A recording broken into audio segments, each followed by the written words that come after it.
Good morning, good afternoon, wherever you are across this dizzying financial landscape. Welcome back to the autopsy of the last 24 hours, a period where the market decided to take a very uneven sip from the morning coffee.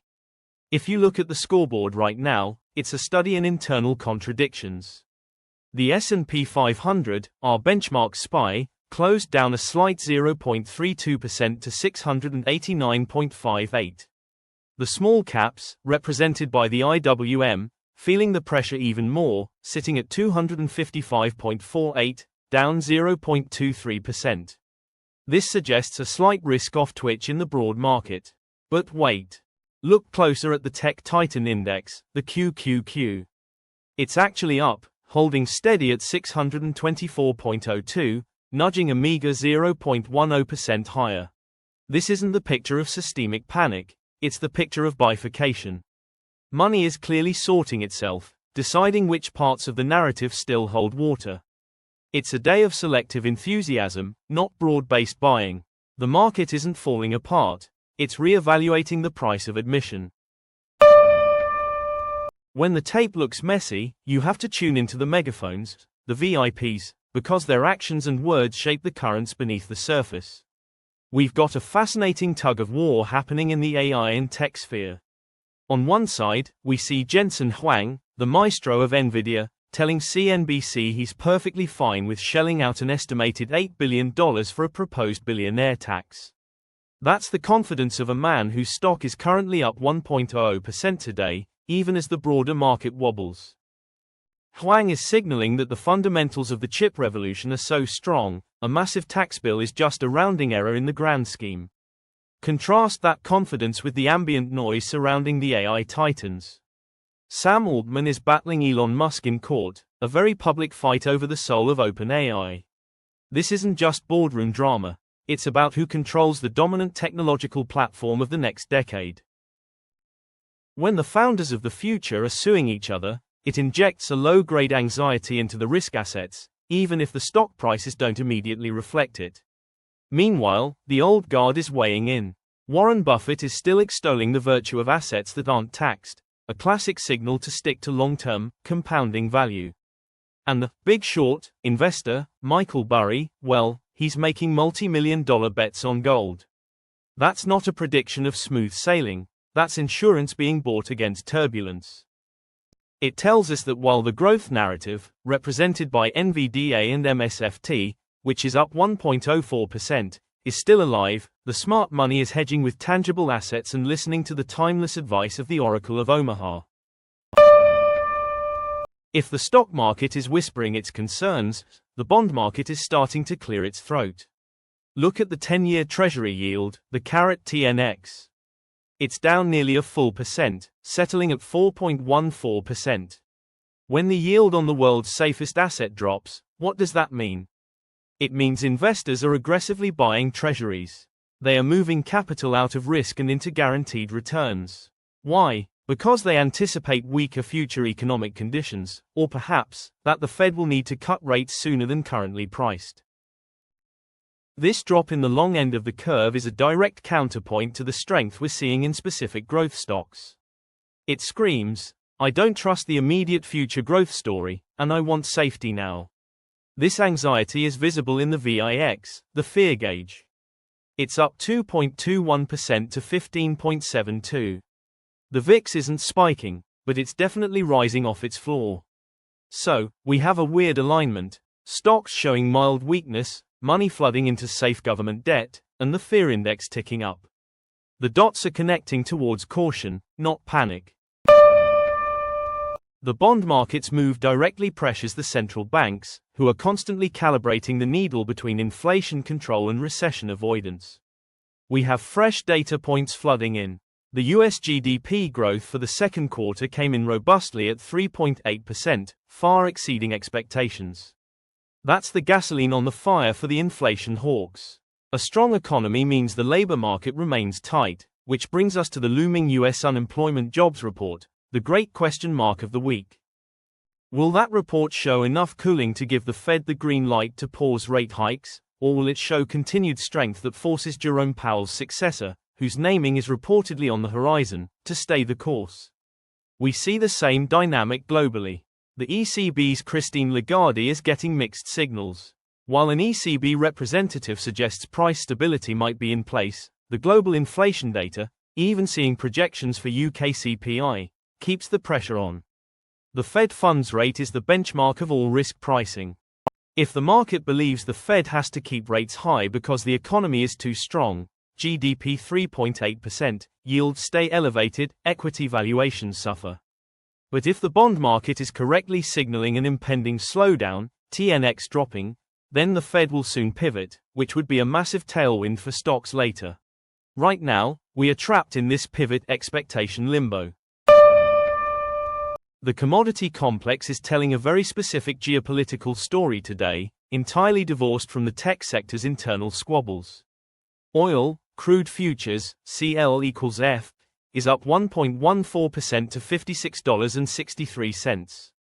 That's a clear signal of renewed demand or supply constraint fears, likely driven by geopolitical instability that favors a tighter oil market. But the counterpoint comes from gold, GC equals F. Gold, Michael Burry's preferred hedge, is down 0.19% to $4,440.70.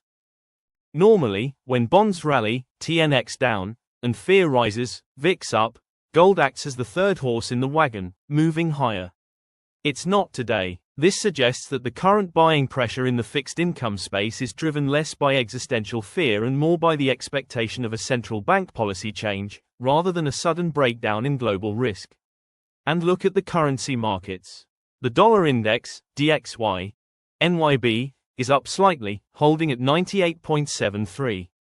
This means the dollar is generally firming against a basket of peers.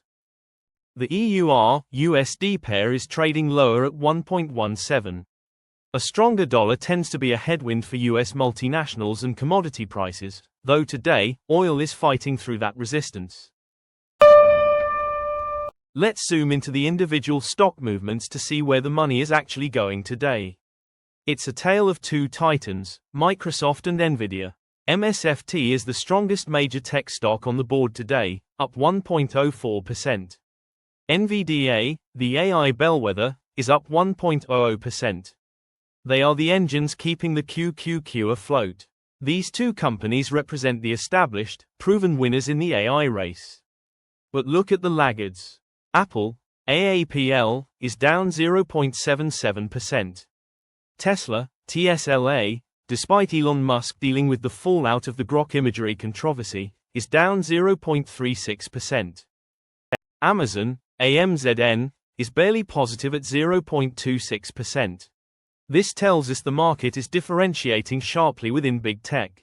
It's favoring the established infrastructure providers, MSFT, Nvidia, over the consumer hardware giants, AAPL, or the electric vehicle disruptors, TSLA. The AI infrastructure build-out is happening now, and capital is flowing to the shovels, not necessarily the gold prospectors yet. Jamie Dimon's recent broadside against proxy advisory firms suggests institutional governance is under strain, which can create volatility around large cap stocks, but today, the stock price action is more focused on capex deployment than corporate drama. If the stock market is showing tentative steps, the digital asset space is taking a noticeable step back. Bitcoin, BTC-USD, is off 1.18% to $90,227, and Ethereum, ETHUSD, is down even further, off 1.49% to $3,119. Why the synchronized dip when the S&P is only slightly negative? First, crypto is often treated as the ultimate high beta risk asset. When the broader risk sentiment is shaky, as evidenced by the VIX ticking up and bonds strengthening, crypto gets sold first. Second, we have internal noise from the VIPs. Cathie Wood has slashed her Bitcoin price target significantly, explaining why she's doing so, which often means institutional clients are getting nervous about near-term volatility. Conversely, Larry Fink of BlackRock is clearly warming up to the narrative, signaling institutional comfort. However, the price action is currently favoring the skeptics or the cautious. When macro risk rises, the allure of hard assets like gold, which is technically weak today, often wins out over purely digital assets, unless there's a specific catalyst. For now, crypto is absorbing more of the risk-off pressure than traditional equities. The next 24 hours hinge almost entirely on data releases that translate directly into Fed policy expectations. We are waiting for that jobs report to confirm whether the US economy is structurally overheating or beginning to decelerate gracefully. On the geopolitical front, Donald Trump's political maneuvering remains a constant background hum, potentially impacting regulatory landscapes, even as the world watches figures like Ursula von der Leyen push forward with EU accession talks for countries like Moldova, signals of long-term structural bloc alignment that affect global trade flows, but less so the immediate trading tape. We're also seeing retail noise focused on credit card choices, Capital One versus Chase, which speaks to the consumer's daily spending habits and debt utilization. That consumer health data is the engine room of the GDP growth we saw yesterday. If that engine sputters, the GDP 3.8% print will look like ancient history by Friday. The market today is not telling a story of collapse, it's telling a story of divergence and hedging. The AI infrastructure providers, MSFT, Nvidia, are capturing the market's conviction, while the broader market, SPY, is losing ground because the cost of money, implied by the strong GDP and the still elevated Treasury yield, remains a serious threat. Bond buyers are betting on a slowdown ahead, forcing down yields, while stock pickers are concentrating their bets on the few companies that can absolutely print money regardless of the rate environment. The VIX is rising because this divergence creates uncertainty. We are in a messy, bifurcated transition phase. Watch the TNX closely. If those yields continue to fall sharply, the QQQ will get a massive tailwind as the pivot narrative gains strength. If yields stabilize or creep back up, watch the 100-point resistance on the S&P become very, very heavy. Stay disciplined. Know which side of the bifurcation you're trading on. We'll see you when the tape speaks again.